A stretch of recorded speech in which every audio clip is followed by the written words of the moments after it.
We're told that having an ego in life is a bad thing. And actually you need that ego to get you somewhere. So that's the drive within you. Often ego comes from a deep wound that you're trying to get somewhere. So you've got to believe that you're better in order to go over there. Otherwise you'll stay exactly where you are. So people don't want to be around that big energy. So they will almost push that person away, stay in the little small energy and wonder why they're not getting anywhere in life. A lot of dreams that we have are actually a compensation for a trauma response. They're trying to fill in gaps, fill in voids, trying to reaffirm a wounded ego, and essentially you're acting out of alignment because we all have what is like a divine alignment, which is you without all your conditioning, which is it's an incredible amount of work that you have to do. But if you're in the right alignment, it will automatically work. You just got to wake up and show up for yourself. Your method of how do you heal yourself, and you find why, you go through the cycle of why. I do that to myself in a different way. If I feel an emotion like anxiety or sadness and I can't figure out where it comes from, either it's from the now, and it's incredibly rare that the now makes me feel something. So I'll sit with the emotion and I'll be that parent that I never had, and I'll say, okay, what do you need me to know and understand? What do you need me to do differently? And sometimes the answer is nothing, I just need your presence. Okay, I'm here. And sometimes I literally hug myself. And it's like little kisses. You can't predict the future. You can only bring forward into the future what you've had in the past. You can't predict it, but you can create it. Exactly. We always create the future.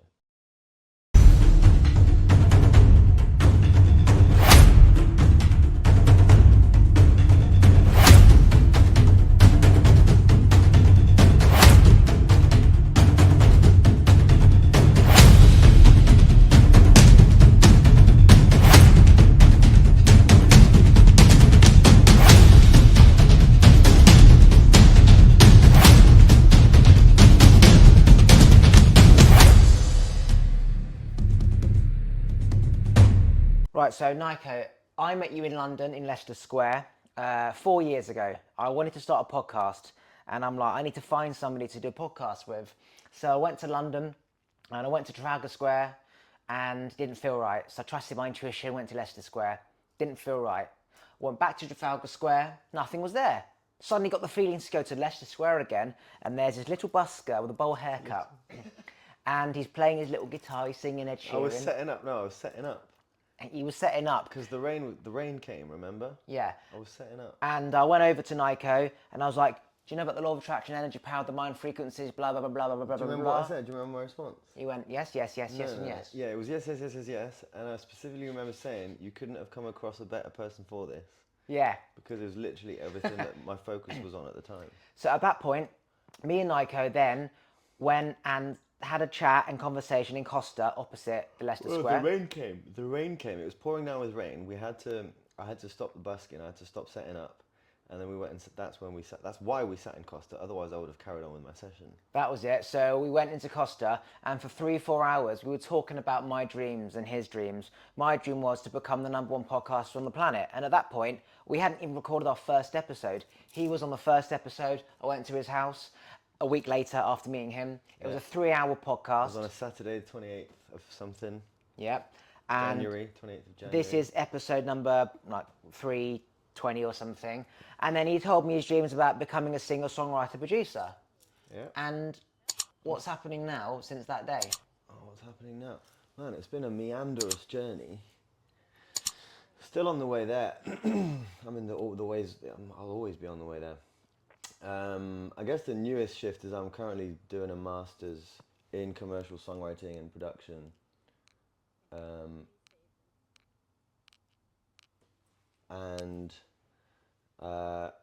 At a place called Tallyard Education, which is in London. And yeah, I mean, that's the next step. That's the step I'm on. For the past 2 years, I've been a full-time musician. I've been singing, I've been performing, I've been doing gigs, I've been busking. I don't busk anymore because I don't need to. Got all my clients. But now I'm focusing on this master's to get myself back into my creative streak and surround myself with those kind of people, because there was a time where actually my first dream was to become a full-time musician living off music. Did that as a drummer, didn't find it fulfilling, packed that in, moved to London, lockdown hit, that was the meandrous journey. Stopped music for about 3 years, which led me to one of my deepest depressions. Started again thanks to busking, became a full-time musician as a singer and guitarist. Did really well, financially did really well. Then got depressed. I was like, I've fallen out of love with music. It's a job again. And I was like, okay, I need to get back into the roots of it. Why did I get into music? How did I learn to sing? Through songwriting, through writing my own songs, through creating. And so I was like, okay, let's get back to the core. And now I'm doing a songwriting master's program at Talion Education in London, being taught by some of the best songwriters in the industry, surrounded by some incredible people. So the point is that I've gone from having no podcast to over 1 million downloads. You've gone from just having a dream about hanging around these people and it's happening. We've been on a 4-year journey individually alongside each other with just an idea to fruition. And this is about whatever you believe, if you put in the work and the action, you will get the results. And so many people, they stop halfway and they never get the results, but you've got to keep going. There's more to it than that, actually. Please explain. Yeah, because a lot of dreams that we have are actually a compensation for a trauma response. They're trying to fill in gaps, fill in voids, trying to like reaffirm a wounded ego, and essentially you're acting out of alignment because we all have what is like a divine alignment, which is you without all your conditioning, which is it's an incredible amount of work that you have to do. But if you're in the right alignment, it will automatically work. You just got to wake up and show up for yourself. There's a lot of people who don't realize that they're acting out of alignment and they're being incredibly consistent. They're being incredibly hardworking. They're getting results, but there's a lack of fulfillment. There's a lack of joy. There's a huge amount of resistance. So yes, hard work, consistency, belief, take action, but there's so much more. There's so much more to it. And then, because one thing I wanted to talk about on this podcast or the next two, whichever, was about manifestation and how you can get to a point where it happens automatically for you. And in order for that to happen, for it to actually be easy, like I know we spoke about this last night, where literally you think of something and within the hour it manifests, or within 2 weeks it manifests, or within a month it manifests easily without having to do anything. And in order for you to get into that, you have to undo all the doing of the ego-ness, although ego is also important. But yeah, that's a whole other podcast. But you have to undo all of your shit, all the resistance that's within inside you, which has been the main work I've been doing spiritually for the last year. Once that's gone, like you can literally sit back and watch the universe do all the work for you. And it's magical to a point where it's funny. It's like, it's that easy. So I've gone, at the beginning when I created the podcast, I used to go all in, right? That's my natural self, just going all in, brains linking everything. And then I like to slow down and be podcast poetic. But I actually perform my best where I'm just going all in. So I'm going to try and get in that state now, talking about the ego. So we're told that having an ego in life is a bad thing. And actually you need that ego to get you somewhere. So that's the drive within you. Often ego comes from a deep wound that you're trying to get somewhere. So you've got to believe that you're better in order to go over there. Otherwise you'll stay exactly where you are. And what happens is we're around people that don't have the same ego and they want everyone to be the same so they feel comfortable. So then they will say, put you down and mark you out as a black sheep. So they feel more safer in your environment, in their environment. Someone who is too big for their boots, like being in a room where there's a big elephant, is a bit intimidating. So people don't want to be around that big energy. So they will almost push that person away, stay in the little small energy, and wonder why they're not getting anywhere in life. Because they're still around small energy people. In fact, what you're supposed to do is increase your ego. Okay, so what do you mean by small energy people? Because there's... People without an ego. Okay, I heard a really good analogy for ego, because especially now with this new age spiritual outlook on life, a lot of Buddhist traditions will say, you know, dissolve the ego. You don't need the ego. You shouldn't have the ego. Every time something comes up, it's your ego. That's not absolutely accurate. And if you live by that, you'll find a lot of trouble in your life where you'll become small. The ego is important. The analogy is this. The ego is the fuel. As long as the ego remains in the fuel tank and doesn't take the driver's seat, your car will drive perfectly. If the ego takes the driver's seat, that's where you're going to have a crash. Exactly. Because it's the pushing energy. It's that force that moves you forward. Consciousness is the driver. Awareness is the driver. But ego is the fuel. It's what drives the engine. If you don't have an ego, then you're just going to be on standby, or you're not going to get the most out of this vehicle, which, yeah, we are a physical vehicle for a spiritual energy. I'm having a real-time download. Go for it. When people ask me questions, I can just go all out because they want me to. If I'm speaking like with no question, I'm essentially just creating something in real time. And you find that a lot of people who do podcasts, they start off like really slow, one word, and then they get into it and they get warmed up, and then they're off on a roll. So I've just had this realization that when someone asks me a question, I can go off rather than me trying to create something and then you responding to it. What do you mean by that? Well, imagine I wanted just to talk about ego. My brain's trying to get into motion, into momentum. So it's like just putting something out there and hopefully it comes back round. So you start off slow and then you build it up and you go, oh, I know where I'm going, and then you wrap it up. If you say, tell me why it's important to have an ego, I'll fucking tell you why. And boom, it's coming out. Okay. So when I was doing my first little ego talk, I felt my neurons just fucking wire up to 100. The one that you showed me last night? No, about 5 seconds ago, okay. when I was like, let me see if I can get into that state. My neurons fired up. My heart started to pound and I was in it. And I'm talking quick, which is the different speed Do you think that might be the coffee? No. Which is the different speed to just me starting a podcast like, so the other day I was in the bath and I was thinking, why do people even have baths? Jesus never had a bath and he was fine. Why didn't Jesus smell when he didn't have deodorant? Do you reckon he used salt? Or because he was outside, that his armpits got a lot of air and so therefore there was no BO. What is BO? Build up of bacteria from lack of air. So if he's out in the open, his arms are getting nice and cool, he's not going to smell. And if he's not wearing the same t-shirt he was yesterday, he's not going to have bacteria built up, which means humans create BO. We all know Jesus wore tank tops. Yeah, exactly. So the question is, do cows smell of BO or does a bat smell of BO? Do you want the answer? It's a true story. Does a cow smell of BO? Have you ever smelled a cow's A cow has a cow smell. forepit? A cow has a cow smell. They don't sweat though. They don't sweat like we do. Right, so let's go back onto a topic of the ego. So yeah, the ego is not, you need an ego. You need to think that you're better than somebody. You need a proportional amount where it's empowering for you and it's empowering for others. There's times where, well, yeah, it has to be balanced. And there's times where it needs to be more, and there's times where it needs to be less. Like I was watching just before we start this podcast, there was because one of the things I'm learning about in this songwriting masters, I know I can write songs, it's not an issue, I can fart one out in 10 minutes or 2 hours or a day. But the challenge... Fart one out.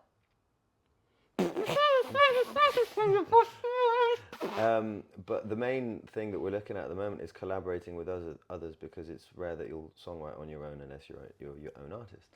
And Pharrell Williams, he said, it takes a good collaborator can make things happen. A great collaborator knows to pull back their energy in order to get the biggest out of everyone in the room.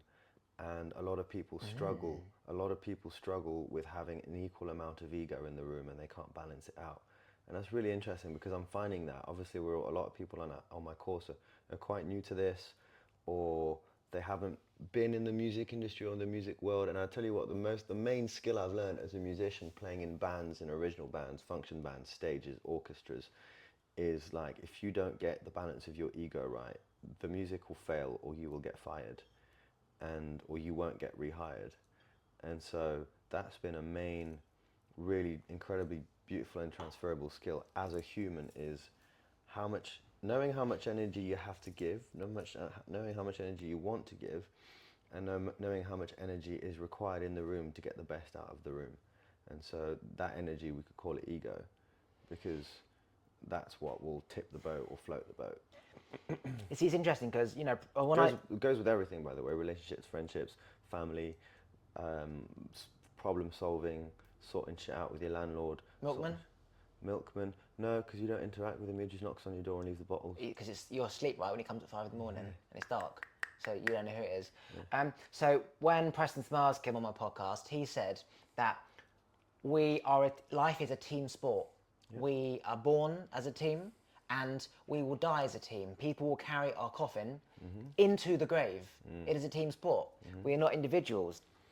However, I do believe that as energy, we are all our own individual energy. So even physically we're with people, we are our own entity. So I've always lived my life doing me. Didn't have friends, never had any relationships, never had money, no one understood me. I went at it as a lone wolf. And I learned just to become solely independent, to do anything and everything I want by me. Was it hard? Absolutely. I wanted people to help me, and the more that they couldn't, the more angry I'd get and just sort of sabotage myself and go in. To the point where I got used to doing things by me. Yeah. So I'd rather not wait around for someone to write a song with me. I'd rather just keep writing songs and knocking on labels until they sign me up. Even though I might get the same result with being with people. Well, okay, that's like two different points that I could speak into. So, yeah, you're talking about taking full ownership and responsibility for the only things that you can control, which is you, your emotions, your actions, your behaviors, your thoughts. I think if everyone did that, the world would be a better place. If everyone did that, then we'd be able to, because one of the things that I find, I guess I'd just say good, one of the things that makes it super easy to be with you and be around you and have you as a friend in all sorts of scenarios is because you've done that work. It's called, what's it called? It's called individuation. It's a form of individuation. Carl Jung talks about this, or you could also call it, anyways, it doesn't matter what you could call it. Individuality. Individuation, not individuality. Is that a word? Yes, it's a word. I've lost my train of thought. Having you as a friend, because you're an individuation. Yeah. You've done the individuation. It's really easy to be around you. All right, and therefore, because you take full, ontocracy is another word for that. Ontocracy is taking full ownership and power of you as a sovereign being, spiritual, physical, emotional, social, all of these different things. It's really easy to be with you and be around you because there's no enmeshment, there's no conflict, there's no battling egos. You know your triggers, you know your weaknesses, you know your strengths, you know yourself, and you show up as yourself, and I can show up as myself. It's incredibly rare that we trigger each other because the individuation process has been done. And you know, you're talking about we are each our own beings, and then people have their lives. I was listening to Eckhart Tolle, a guy who wrote Power of Now and many other books. He was saying how we each think that, oh, this is my life, this is your life. You have your life, I have my life. That's a big fat illusion. We all have a life. We all are alive together. We all have a life together. I don't have my life. I have my life in relationship to every new people that I meet, every friend that I've had. And once you start seeing yourself as an organism in a collective as opposed to an individual one that shouldn't be affected, that shouldn't, like, no one should fuck with my life, otherwise I'll get angry, or otherwise it won't go well. That's when ego comes up. So it's a bit of a like catch-22, or it's like a symbiosis. In order for you to be a really good collaborator in life, you have to be able to take full responsibility and ownership of your shit. Then you can show up as like a somewhat of a, I don't want to say blank canvas, but a transparent canvas. Does that make sense? Yeah, so we are a particle within space. Yeah. It's quantum physics, it's space, particle, and then both. It's, you go up to bloody the space and come back down. So you know, you learn your shit, you do what you got to do, then you come back down to earth. So would you say I've got an ego? Yeah, we all do. Yeah, what I mean is, You've got an ego, just as a observation of somebody, when you can say someone he's got a fucking big ego, mate, versus he knows the value. The thing is, interestingly, what everyone confuses for, oh, this guy has an ego or this person has an ego, actually, this is my take. It's confidence, isn't it? No, there may be another take. Okay. And talking about confidence, I've said this before, confidence is quiet, insecurity is loud. Absolutely. That's what I'm getting at, is So, you hearing me, yeah. you know that I think I'm great and I want to do amazing shit in the world. But unless you're asking me... Because you know your value, you know what you're capable of. Yeah, but unless you were asking me, would I come across that? No. Which means I technically don't have an ego. The point I was going to say is what a lot of people think, oh, he has a big ego, is actually this is just a trauma response and they're trying to compensate for how insecure they feel about themselves.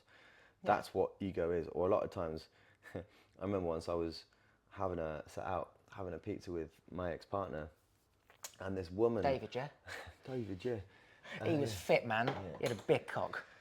He was black, that's why. Gosh. And then this woman was strutting past, and I have this, sometimes it's a gift and sometimes it's not so much of a gift, but I have this thing where I can just take a look at a person, I can tune into their energy, their past, and all that. And I saw this woman and I was like, oh, she's really compensating. And then my ex-partner, she looked at this woman, she was like, look at her, look how confident she looks. And I was like, really? That's what you get? I get the opposite. She's all about bravado. She's trying to hold her chin up because her heart is down, you know? And so that's what, you know, people confuse big egos with confidence. No, confidence is calm, confidence is quiet, confidence is self-assured. Confidence doesn't need outside affirmation. Confidence knows its own value. Confidence comes from the word confide. You can confide in yourself for your own sense of self and value and everything. Balance. You know, and that's the process of individuation that Carl Jung talks about. Once you've processed your shadows, enough of your shadows, if not all of your shadows, which I do believe is possible. I do believe it is possible to fully heal. A lot of people say, you'll never heal your trauma, you'll only learn to deal with them. Bullshit. Bullshit. That's because they haven't done the work enough that they've actually got anywhere. They're going around in circles. Because we're not told how to do it, but it's possible. Shall we talk about our experiences with how we have healed our trauma, which is actually very similar to each other? Oh, about what were we talking about last night? Well, just like in general, like we have the same healing routine that we will swear by. Obviously, everyone else is different, but let's share our own experiences because we can only share our experiences. So, for me, it's all about putting myself in a corner and stand in the corner. Go. Having like this. Put your head against the wall like this. No, it's like having like all these people questioning you, saying why. Tell me why. Why is this happening to you? Why are you a victim? Which people? The energetic shadows. Yeah, they're just a reflection of you. Call it the God or the conscious mind or the third person in your head or your own voice in the third person so it's saying, just you. why do you feel sick? Oh, I feel sick because either I've eaten some bad food or I'm nervous. Okay, what are you nervous about? I'm nervous that this person I want to speak to doesn't want to speak to me. Why? Because she's not replied back in 3 days. Well, why would that mean she's not interested in you?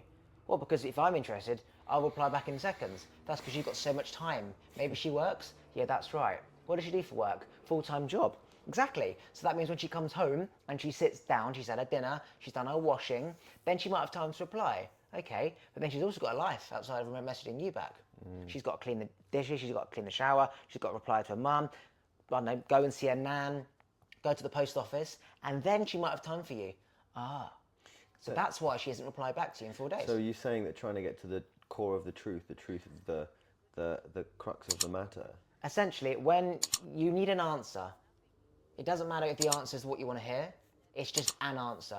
It's why is this person not speaking to me? So if someone was to ask you, because out of what you said, you've given it in a scenario. But if someone was to ask you, can you break that down into like 3 steps, or what's the main method of that healing process?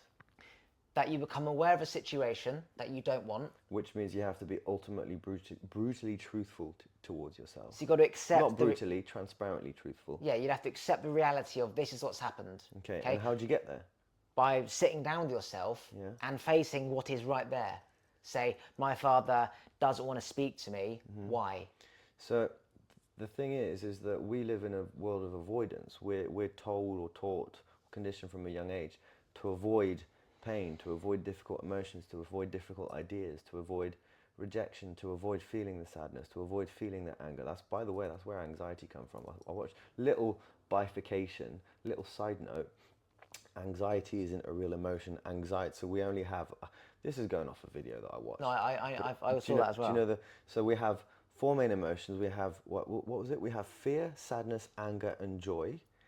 And anxiety comes from not doing the thing that you know you should be doing. Hold on, no, different video. Anxiety is any of those 4 emotions that you haven't allowed yourself to feel fully. It's any of these 4 emotions on volume 3 out of 10. And if you were to allow yourself to feel all of those emotions, which again goes back to the individuation process that Carl Jung talks about, which can only happen by facing your shadows and going into the darkness. Which, by the way, if anyone's scared of doing it, don't be. It's the best thing you'll ever do for yourself. Then you will eradicate anxiety. And I fully believe that. I used to be incredibly anxious all the time. I used to have what's called floating anxiety. Until I went into the darkness, I was forced into the darkness. I faced every emotion, and I welcomed them all in: joy, love, gratitude, fear, sadness, which sometimes are painted through rejection, through abandonment. Face them all, sit with them, talk to them, ask them what they want you to hear, what they need you to hear, and then they'll bugger off. Ask me, why do people never quite get to where they want to be, and they forever go around in circles doing all these courses and packages and enlightenment courses and dark retreats and ayahuasca retreats and frog retreats, and they never quite get anywhere? Okay. Ask me. Ollie, Yes?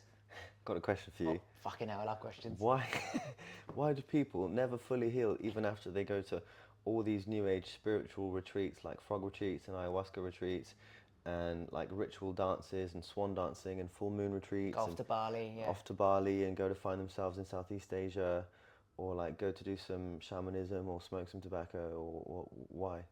Or darkness retreats, or silent retreats, or yoga retreats. Why? Why do you think? Why do you think? Because this is your thoughts. This is your truth. Absolutely. It might just be your truth. Just my opinion. So in my opinion, the reason why people do all that is because they think that everything is external. Yes. They don't realise that everything is internal, and that if you close your eyes, you could be anywhere and you can still do the same work. Because we are taught maybe that this is where the thing you want is. If you're told that London's where all the big music people are, Well, you that's go true. to London. That's true, though. That's is more of true. a geographical thing. You wouldn't go to Hawaii to go skiing because there's no snow. Go where the snow is to ski. But the point is that we go where we think what we're looking for is. If we're Yes. told that our scarf might be in the garage, we'll go to the garage. If we're told that the healing is in Bali, the healing is spending 10 hours in the dark by yourself, the healing is in the ayahuasca medicine, we will go there. Yeah. Because we are told. But we are also, it's not there, it's within yourself. It's only ever within. I was having this chat with Reese, who's on my master's program the other I don't day. think I'm quite finished. I'm sorry. I'm Please done continue. then, continue. Lost my train of thought. What was the We question? were saying that exact same thing. Why do people look outwards? Because they think it's outwards. Yeah. But the reason why they go around in circles is because it's never outwards. No, it's over. You go to Bali, you come back, you go to the dark retreat, you No. go back, you drink a frog, you go back. Until you're so sick and poor from spending all that money And that tired you're sat on and your jet couch like, lagged. fuck, I've still got this anxiety. And you have a little stop and a little cry. And within that moment is where you start thinking, why didn't it work? And then Jesus says, because it's not there. Jesus? Hello? It's me. Why are you wearing a tank top, Jesus? Why are we in a tank top? I thought it was a clothes back in that day. Okay? But he doesn't sweat. So it's And all good. then the voice says, the work is deep within. You don't need to go to Bali to find this work. Just sit with yourself and question everything. Yeah, Essentially questioning everything. I did mine. Until you've answered. I did mine in my old house, in the garden outside in the freezing cold winter. With 5 coffees, all with honey 5 in, coffees, all so with much honey in, cigarettes. smoking my cigarettes in the cold outside. Like, you don't need to be on a mountain. Actually, it's probably best you're not, because You got to walk down the mountain afterwards. you got to walk down the and mountain. you'll be very exhausted from Or- thinking. or like you'll get distracted. And there's By an eagle. Fuck, look at beautiful. Yeah. Fuck, what was I thinking about? there's 2 things I want to speak into, because I've done that.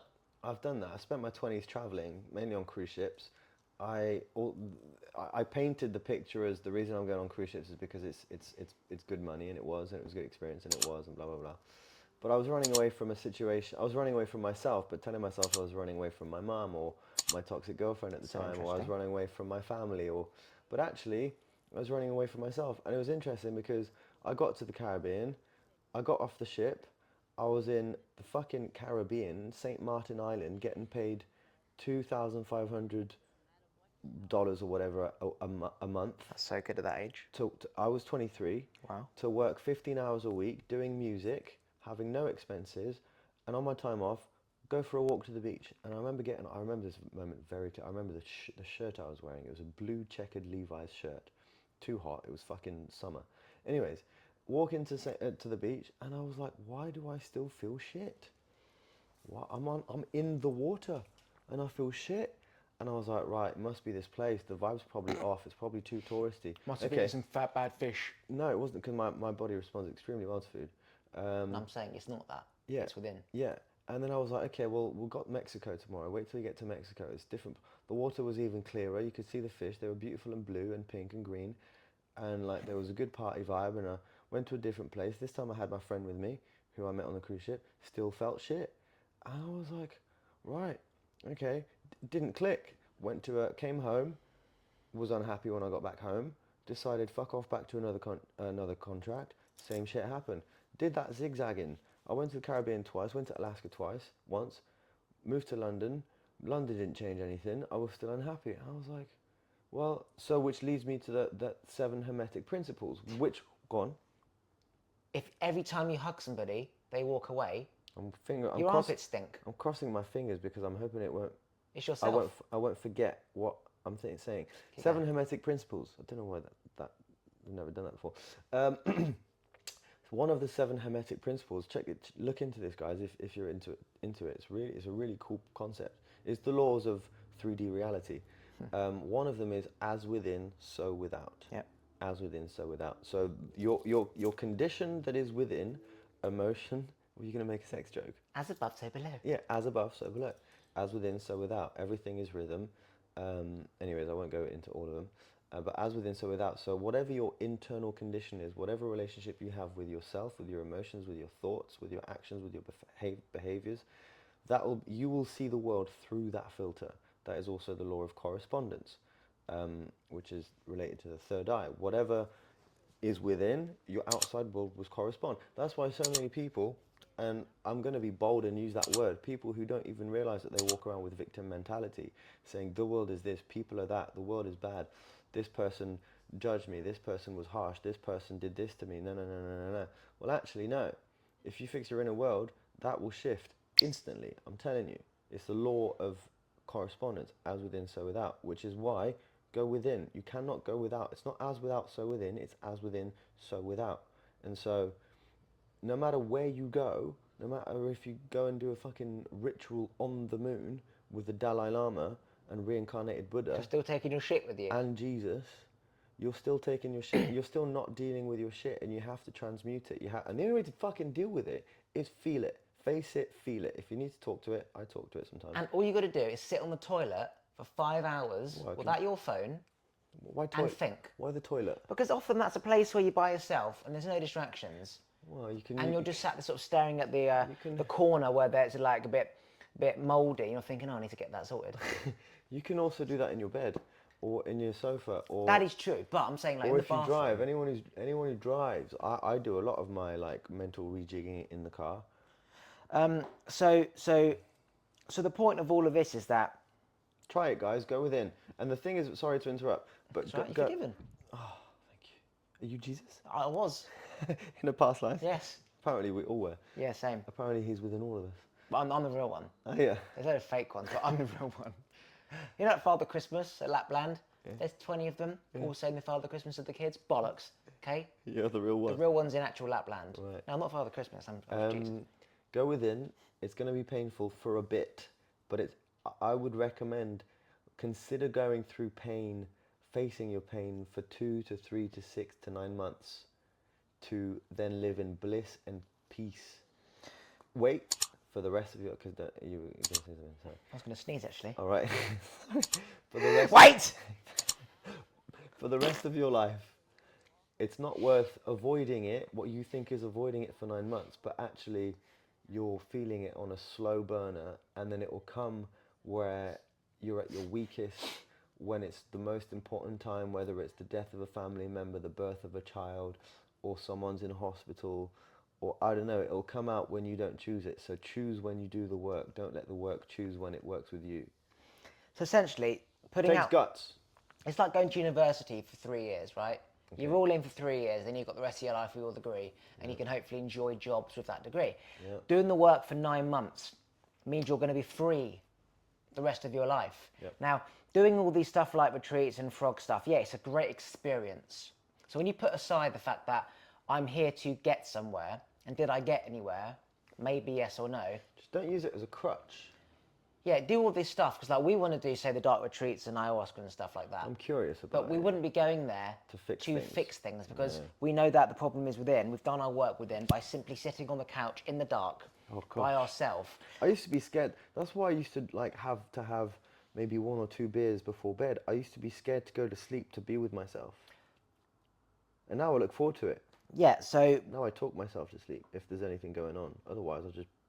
go to sleep. So I think another reason why people don't really get anywhere by themselves is because when they start to get somewhere, they suddenly start to see the demons.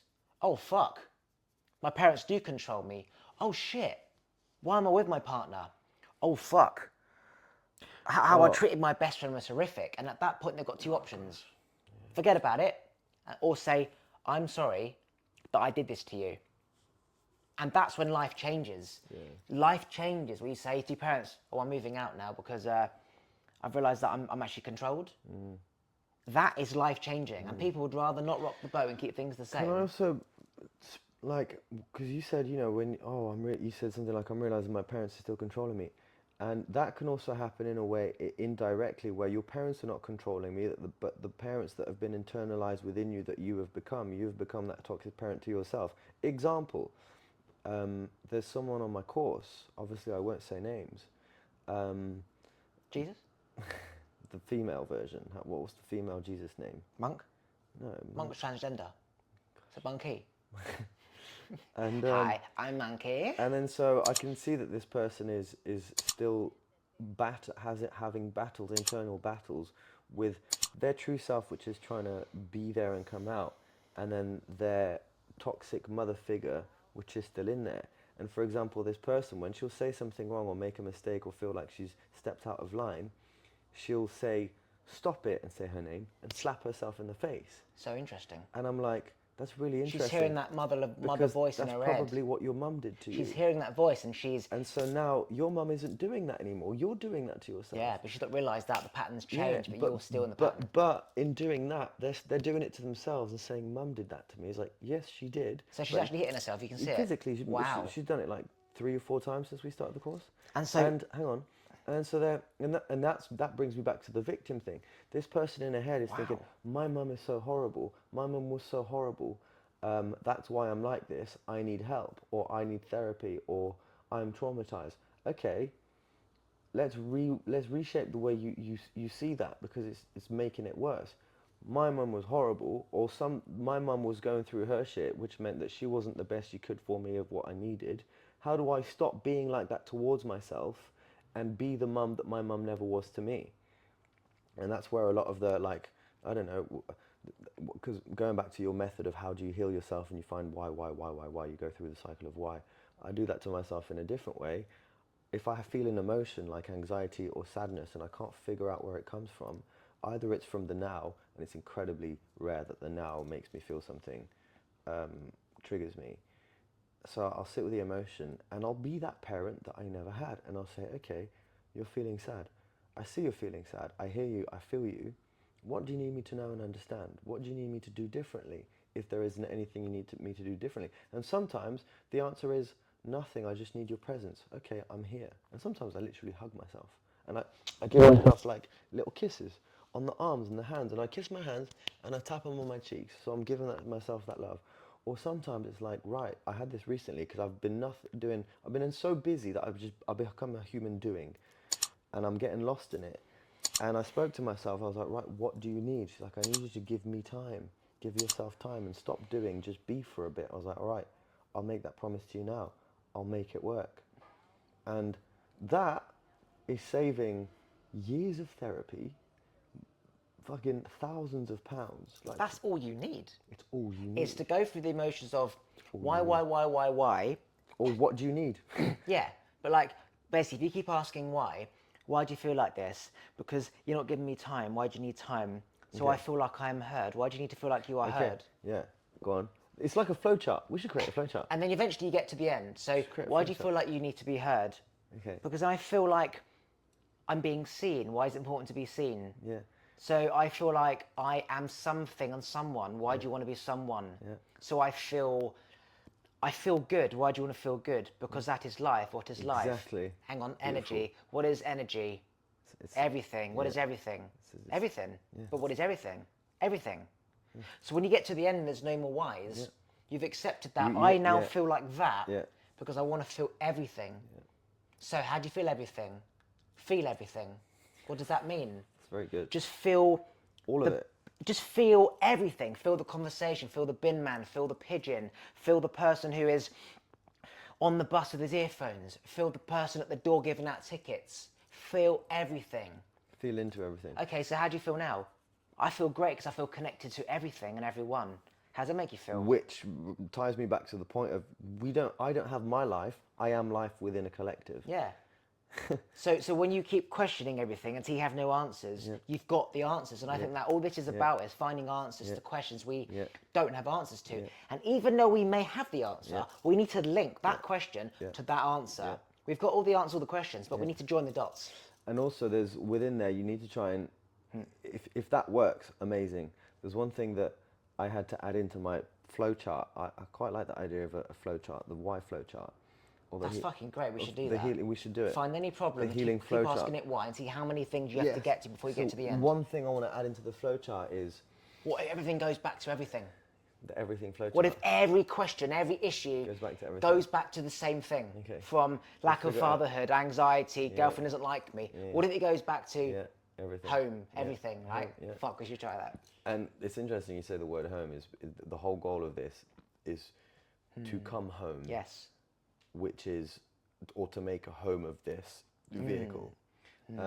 One thing I've added into the flowchart was, okay, I feel like this. Okay, I'll say it in an example. Recently, I've started dating someone, and my last dating experience, I could cry about it now. It was that impactful in a very painful way. Was the worst experience I've ever had, which at the same time was the best experience I've ever had, which led me to individuation and all this blah blah blah.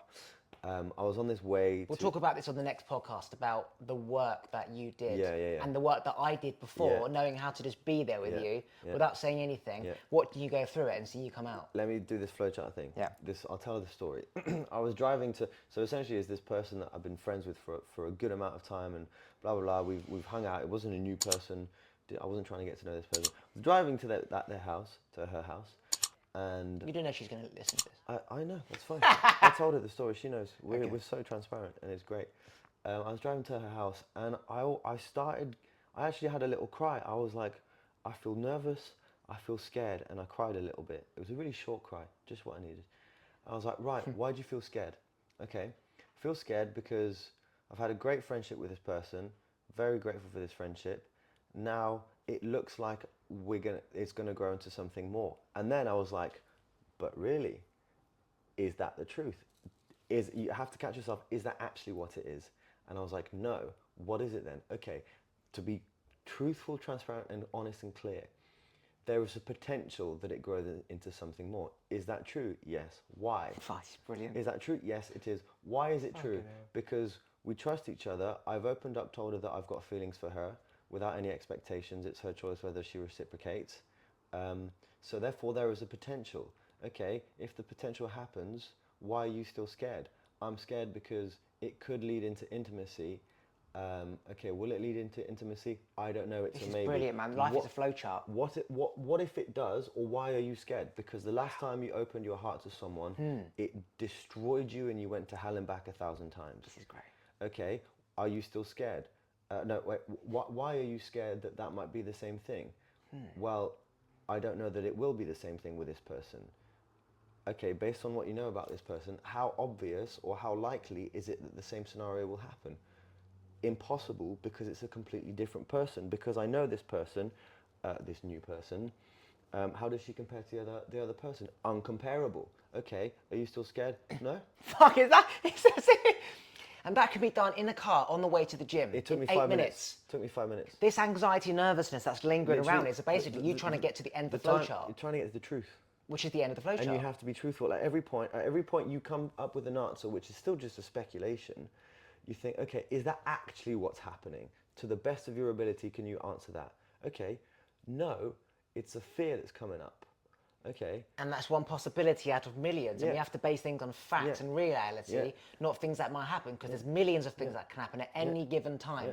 You leave the house, you get hit by a bus, a pigeon shits on you, someone stabs you. I almost died last week. I almost got hit by a lorry.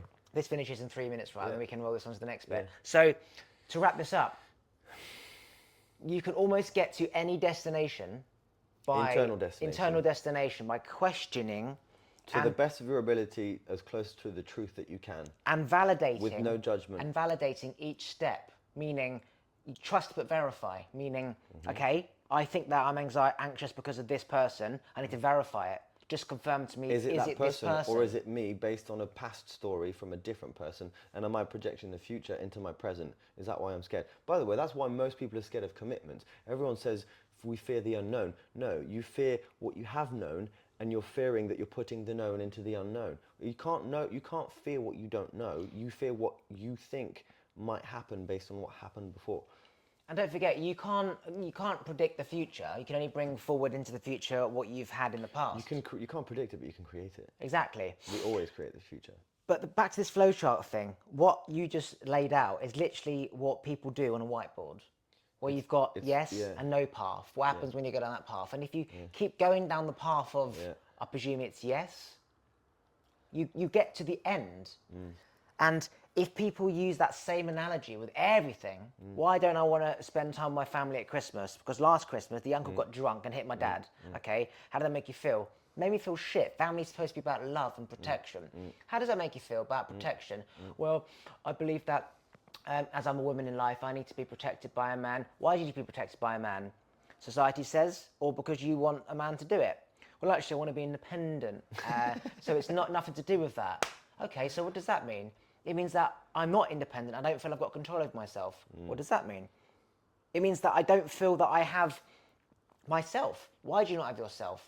Because I am under the shadow of a person in a relationship who makes all the decisions for me. Why do you allow that? Or under the shadow of myself. Yeah, why do you allow that? Because I watched my father do the same to my mother.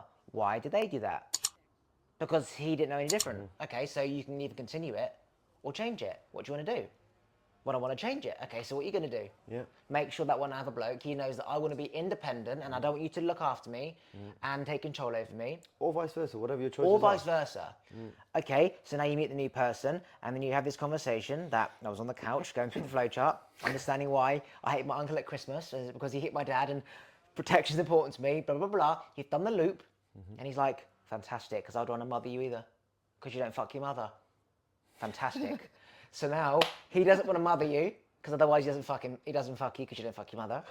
She gets what she wants, which is an independent black woman, right?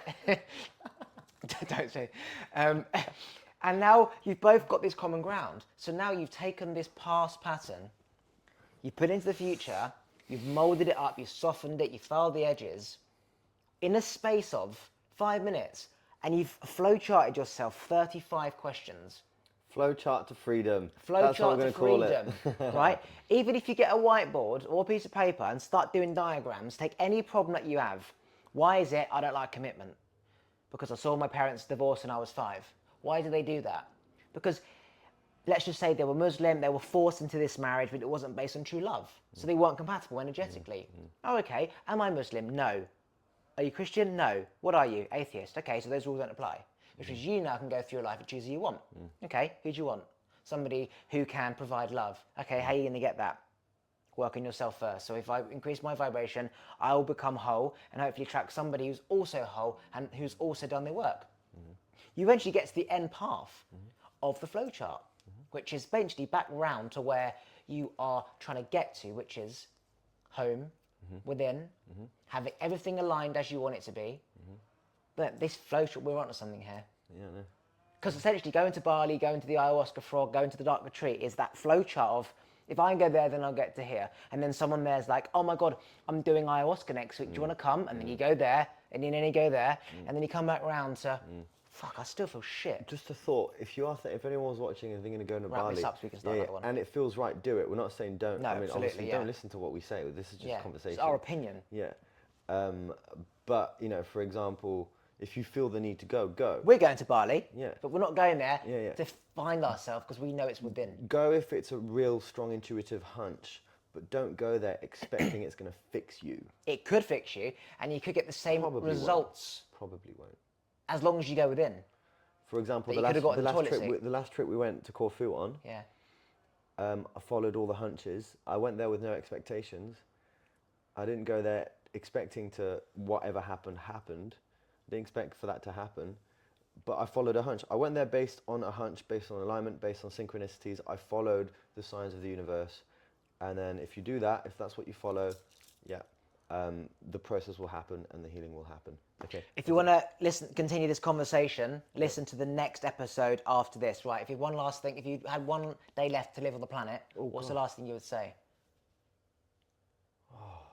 Follow your highest excitement from each moment to moment without any insistence or assumptions onto what the outcome should be to the best of your abilities.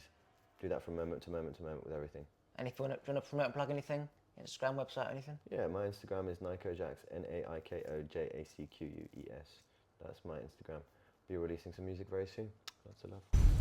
Thanks for listening. If you like this episode, please remember to subscribe, turn the bell notifications on, like the episode, and comment below. And if you want to follow me on Instagram, it's YesKingOliver. Take a look at the other videos to your side. And if you just want to listen to this podcast, you can do so on Apple and Spotify and most other platforms by going to talkwitholiver.com.